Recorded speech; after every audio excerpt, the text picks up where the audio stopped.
आज मैं जा रहा हूँ नेपाल। मुझे तो अभी से ही नेपाल वाली फीलिंग आने लगी है। वैसे आप इनको यूपीआई से पैसे भेज के और एक्सचेंज मत कराना। हालांकि मेरा किसी ने भी कोई भी पेपर चेक नहीं किया है और मैं बॉर्डर क्रॉस कर चुका हूँ। मैं पहुँच चुका हूँ अभी शंकराचार्य गेट पर। यहाँ पे बस वगैरह के टिकट को लेके काफ़ी धांधली चल रही है। आपके पास इंडियन आधार कार्ड से सिम कार्ड मिल जाएगा। जैसे ही सुमो स्टॉप पर पहुंची, कई लोग तेजी से बाइक से आकर गाड़ी के पास रुके। उनको देखकर मैं डर गया।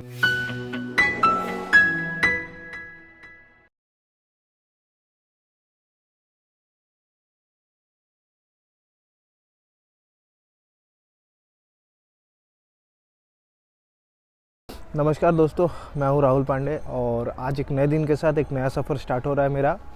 आज मैं अपने लाइफ का first on blog international travel करने वाला हूं। आज मैं जा रहा हूं नेपाल, जो कि इंडिया के लोग सबसे ज़्यादा जाते हैं वहां घूमने के लिए।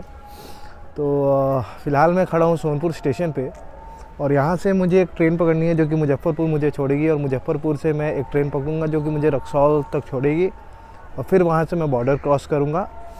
और मैं कोशिश करूँगा कि आपको A to Z इन्फॉर्मेशन दे सकूँ कि कैसे जाना है और क्या क्या चीज़ें करनी है। अगर आप सोच रहे हो कि मैं रक्सौल से ही बॉर्डर क्रॉस क्यों कर रहा हूँ, तो आपको बता दूँ कि काठमांडू रक्सौल बॉर्डर से सबसे ज़्यादा नज़दीक है और अगर दूरी कम हो तो ट्रांसपोर्ट का खर्चा भी कम ही लगेगा। वैसे अगर आप इंडिया के नॉर्दर्न पार्ट से आ रहे हो या फिर आपको पोखरा पहले जाना है तो आप सुनौली बॉर्डर से नेपाल में एंटर कर सकते हो। सुनौली से पोखरा की दूरी सबसे कम है। एक बार आप नेपाल पहुंच जाते हो तो काठमांडू से पोखरा या पोखरा से काठमांडू ट्रैवल कर सकते हो और नज़दीकी बॉर्डर से वापस इंडिया आ सकते हो।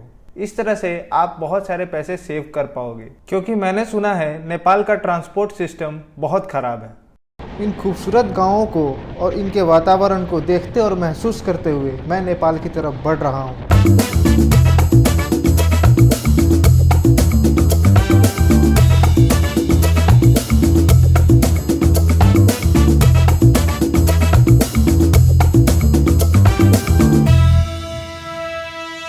और अब मैं पहुंच चुका हूं मुजफ्फरपुर।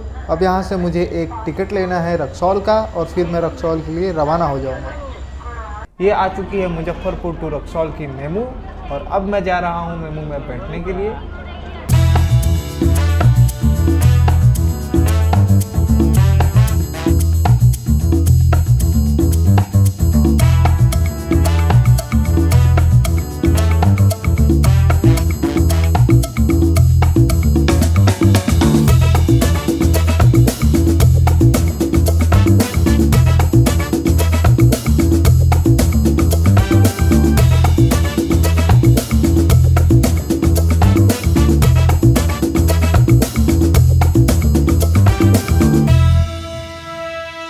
सुबह में मैंने करीब 7 बजे सोनपुर से जो ट्रेन ली थी, अभी मैं दोपहर के 12:30 बजे रक्सौल पहुंच चुका हूं। यहां से 1.5 किलोमीटर की दूरी है बॉर्डर की। यहां से हो सकता है मैं पैदल चला जाऊं या कोई ट्रांसपोर्ट मिले तो ट्रांसपोर्ट से चला जाऊं। तो बहुत ही अच्छी रही जर्नी और यहां तक का जो भी चार्जेस लगा है वो है सिर्फ 70 रुपीज़ ओनली। तो रक्सौल जंक्शन बाहर से कुछ ऐसा दिखता है। इसका स्ट्रक्चर नेपाली आर्किटेक्चर से मिलता जुलता है।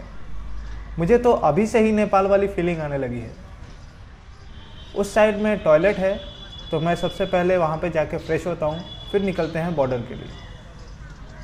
ये है रेलवे फाटक। इसके आसपास में आपको बहुत सी छोटी छोटी दुकानें दिख जाएंगी जो कि इंडियन करेंसी को नेपाली करेंसी में एक्सचेंज करते हैं। यहाँ तक मैं पैदल ही आ गया, लेकिन अगर आपके पास लगेज बहुत ज़्यादा है तो स्टेशन से आपको ई रिक्शा मिल जाएगा जो कि 10 रुपये में आपको फाटक तक छोड़ देगा। फिर आपको यहाँ से बीरगंज की गाड़ियाँ मिल जाएंगी। ये भाई साहब पैसे एक्सचेंज करते हैं। इनका दुकान इसी फाटक के पास है। ये 1 इंडियन रुपये का 1.6 नेपाली रुपए दे रहे हैं, तो ये रेट मुझे सही लगा तो मैंने ले लिया।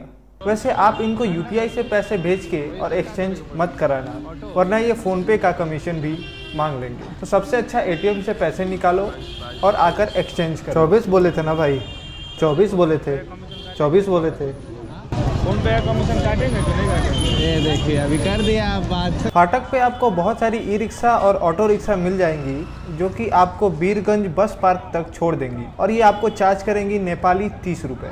पर मैं बॉर्डर पैदल ही क्रॉस करना चाहता हूँ, फिर मैं बीरगंज के लिए ऑटो या ई रिक्शा ले लूँगा। जो भी देश लैंड से जुड़े हुए हैं उनके बॉर्डर पे एक ऐसा जगह होता है जिसपे दोनों में से किसी का भी हक नहीं होता। तो मैं फ़िलहाल अभी उसी एरिया में हूँ। तो इंडिया का जो बॉर्डर साइड है वहाँ पे साफ साफ बड़े बड़े शब्दों में लिखा है कि यहाँ वीडियो बनाना मना है, इसलिए मैंने कोई भी वीडियो नहीं बनाया। हालांकि मेरा किसी ने भी कोई भी पेपर चेक नहीं किया है और मैं बॉर्डर क्रॉस कर चुका हूँ। ये जो एरिया है काफ़ी पोल्यूटेड है और दूर वहाँ पे आपको शंकराचार्य गेट दिख रहा होगा।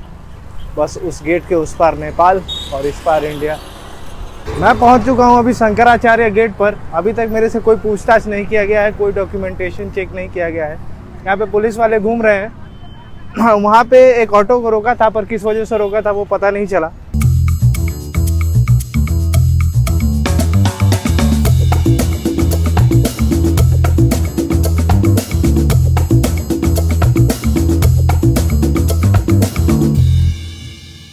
मैंने ये गेट क्रॉस कर लिया है और मेरे फ़ोन का जो सिग्नल है उसमें सिर्फ एक नेटवर्क रह गया है।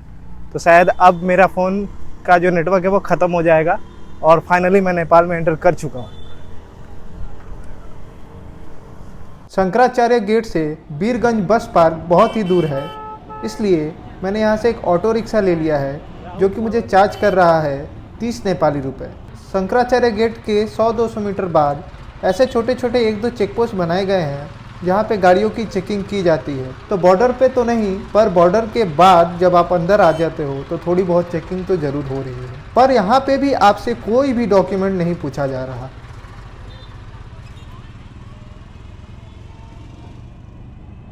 मैं बीरगंज बस पार्क चौक पहुँच चुका हूँ।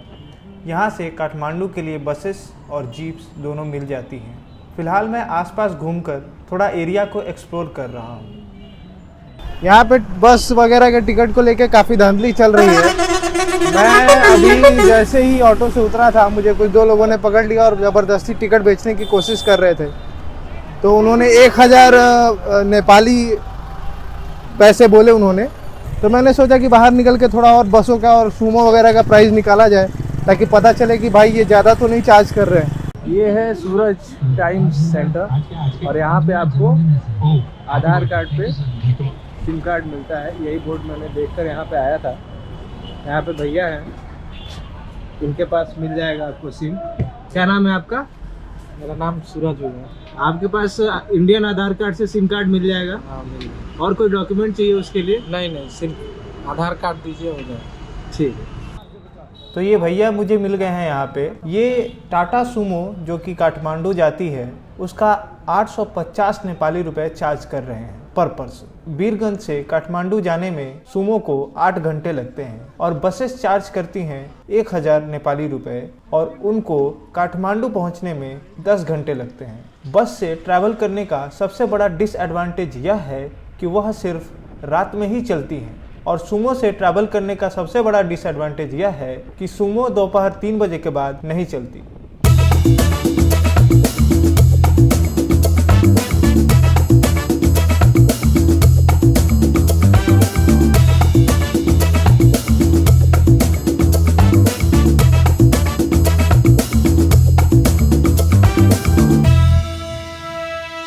अभी बज रहे हैं रात के 11 और फाइनली बहुत सारे पहाड़ों से गुजरने के बाद अब कुछ शहर जैसा फील होने लगा है। बहुत सारी बिल्डिंग्स दिखने लगी हैं।